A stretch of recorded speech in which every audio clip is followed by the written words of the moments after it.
Bonjour à toutes et à tous, bienvenue dans votre journal de l'économie sur Pi Business Info, votre rendez-vous quotidien avec l'actualité économique du Sénégal, de l'Afrique et du monde. Au sommaire aujourd'hui. Dakar sacré meilleur port à conteneurs d'Afrique subsaharienne. Le président Diomaye Faye en action à New York pour renforcer la coopération internationale. L'essor des coopératives productives solidaires au Sénégal et un focus sur la vaccination du cheptel national. Nous irons aussi à Kaolack pour le lancement d'un programme d'employabilité des jeunes et des femmes avant de revenir sur les grands enjeux de la prochaine COP 30.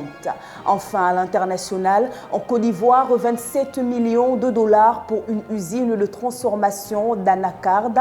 Le Cameroun a besoin de 298 millions de dollars de financement pour les routes, l'agro-industrie et l'énergie. Le développement de tous ces titres dans une poignée de secondes.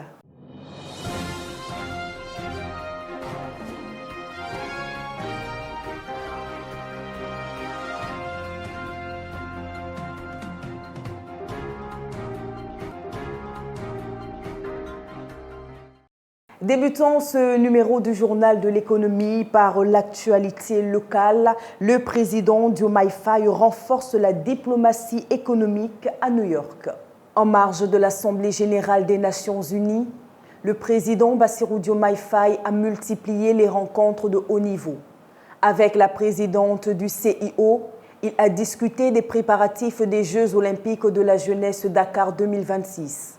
Avec la vice-présidente de la Colombie, il a plaidé pour une coopération renforcée entre l'Afrique, l'Amérique du Sud et les Caraïbes autour du sport, du développement durable et la justice sociale.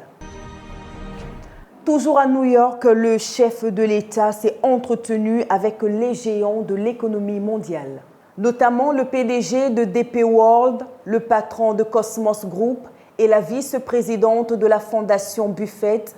Au menu, investissement portuaire, partenariat énergétique, santé, digitalisation et autonomisation des jeunes et des femmes. L'objectif est de bâtir des alliances solides pour un développement durable et inclusif.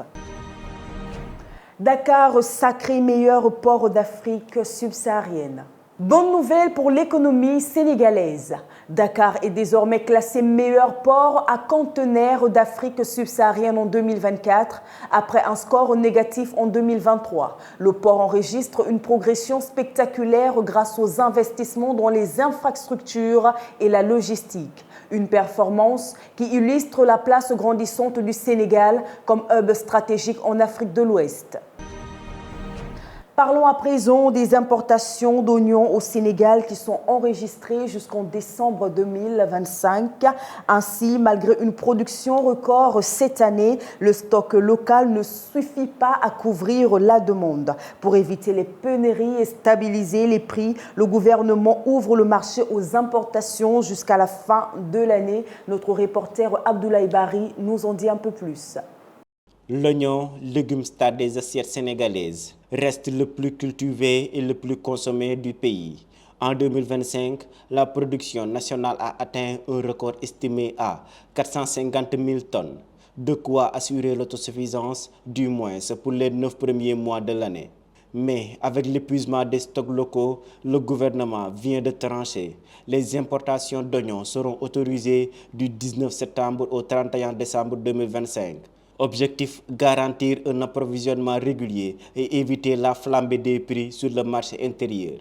La décision a été prise par le ministère de l'Industrie et du Commerce en collaboration avec l'Agence de régulation des marchés et l'interprofession oignon du Sénégal. Pour ses besoins, le Sénégal se tournera vers ses partenaires traditionnels. En 2024, le pays avait importé près de 178 000 tonnes d'oignons pour une valeur de 39 millions de dollars. Près de 90% de ce volume provenait des Pays-Bas, suivi par le Maroc, la Chine et d'autres pays de l'Union européenne.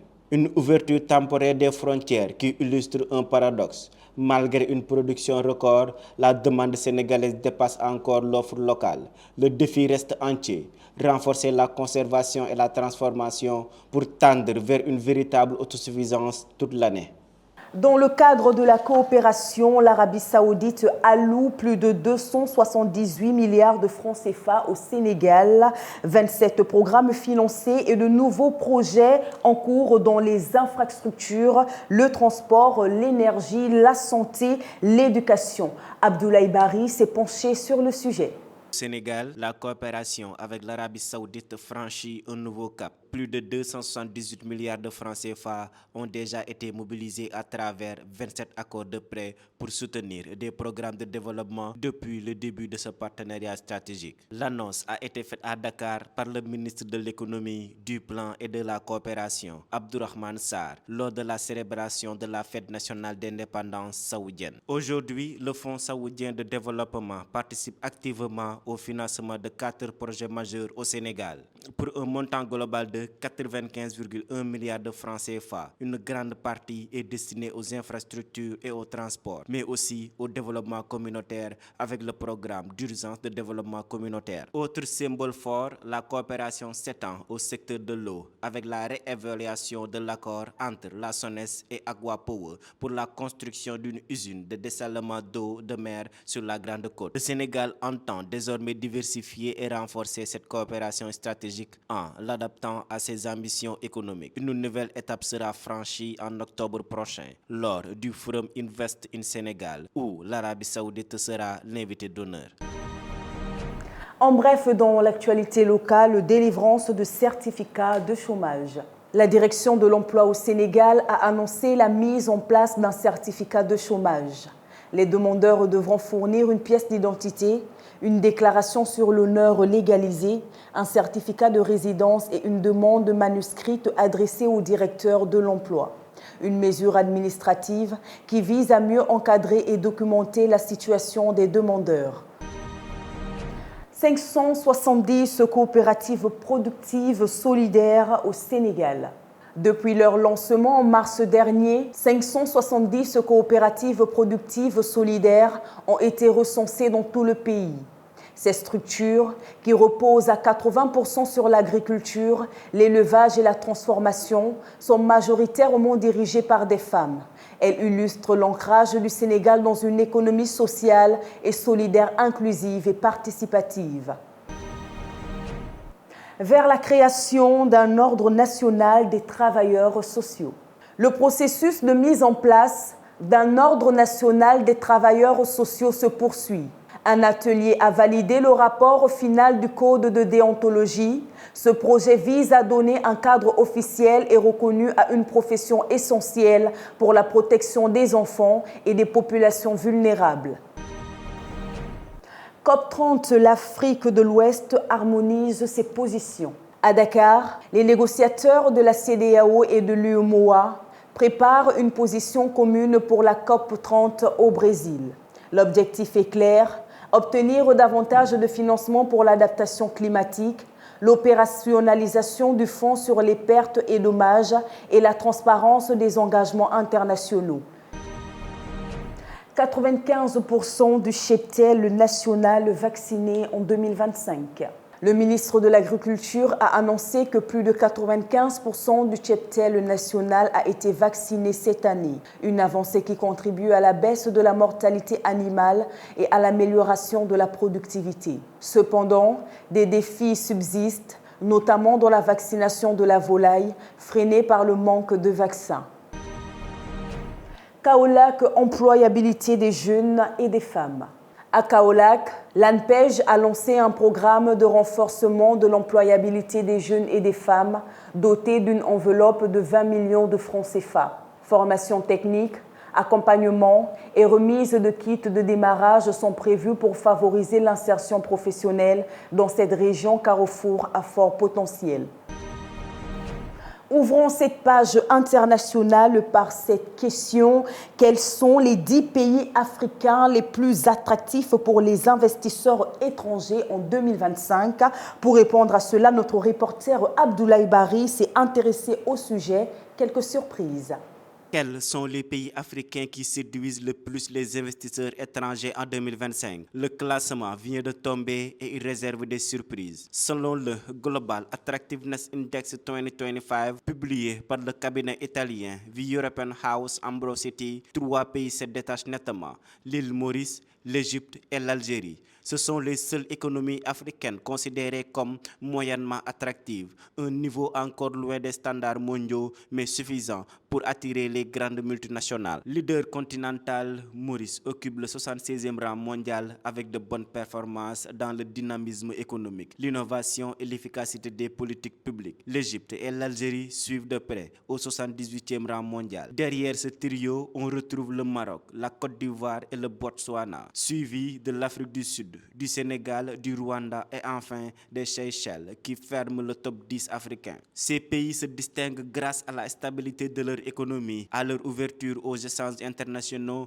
et à leurs efforts en matière d'innovation et de capital humain. Mais globalement, le continent reste en bas du tableau mondial. La faiblesse de la gouvernance, le manque d'innovation et les difficultés dans le développement du capital humain freinent encore l'attractivité africaine. Reste que ce top 10 ouvre une fenêtre d'opportunité pour les investisseurs étrangers qui misent sur l'avenir du continent. Cameroun, 298 millions de dollars de financement pour routes, agro-industrie et énergie. Le président Paul Biya a validé de nouveaux accords de financement d'un montant de près de 298 millions de dollars. La Banque islamique de développement apporte plus de 163 millions d'euros pour la construction d'un important tronçon routier destiné à désenclaver le centre et le nord du pays. Standard Chartered Bank mettra à disposition 78,9 millions d'euros pour relancer la Cameroun Development Corporation, CDC, fragilisée ces dernières années, tandis que la Deutsche Bank Espagne finance à hauteur de 11,1 millions d'euros la modernisation des lignes électriques à Yaoundé. Côte d'Ivoire, le FMI salue la robustesse économique. Une mission du FMI en visite du 15 au 30 septembre a salué les performances économiques de la Côte d'Ivoire. Le pays table sur une croissance de 6,5% en 2025 et une inflation ramenée à 1,8%. Le déficit budgétaire devrait reculer à 3% du PIB. Le gouvernement mise sur une croissance moyenne de 6,7% entre 2026 et 2030, soutenue par le Plan national de développement et la mise en production de nouveaux gisements pétroliers.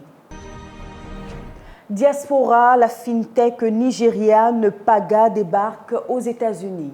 La fintech Paga a annoncé son implantation aux États-Unis en partenariat avec une banque locale. L'objectif est de proposer des services bancaires digitaux à la diaspora africaine, notamment les 760 000 Nigériennes installées dans le pays.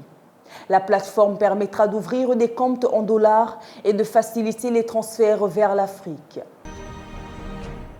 Côte d'Ivoire, 27 millions de dollars pour une usine de transformation d'anacarde. À Ossou, dans la sous-préfecture de Kpoebo, une nouvelle unité de transformation de noix de cajou a été inaugurée.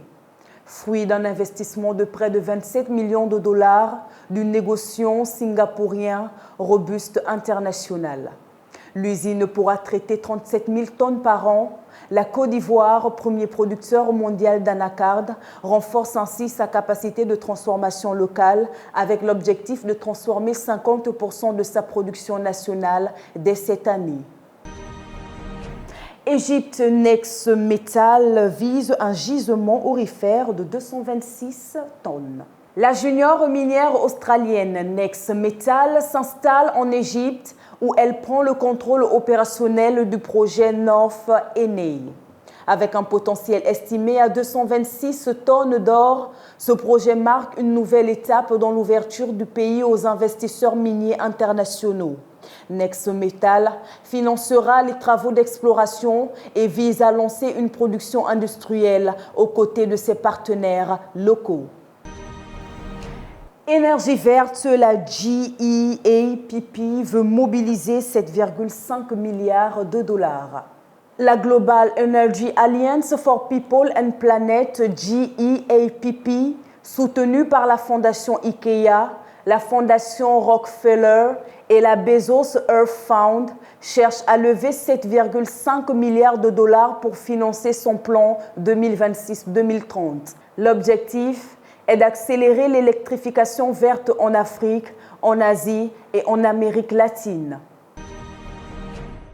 Voilà qui met fin à cette édition du Journal de l'économie sur P-Business Info. Merci de nous avoir suivis. Nous nous retrouvons à demain sur la même chaîne à la même heure pour un nouveau tour d'horizon de l'actualité économique au Sénégal et partout dans le monde. Au revoir, à demain.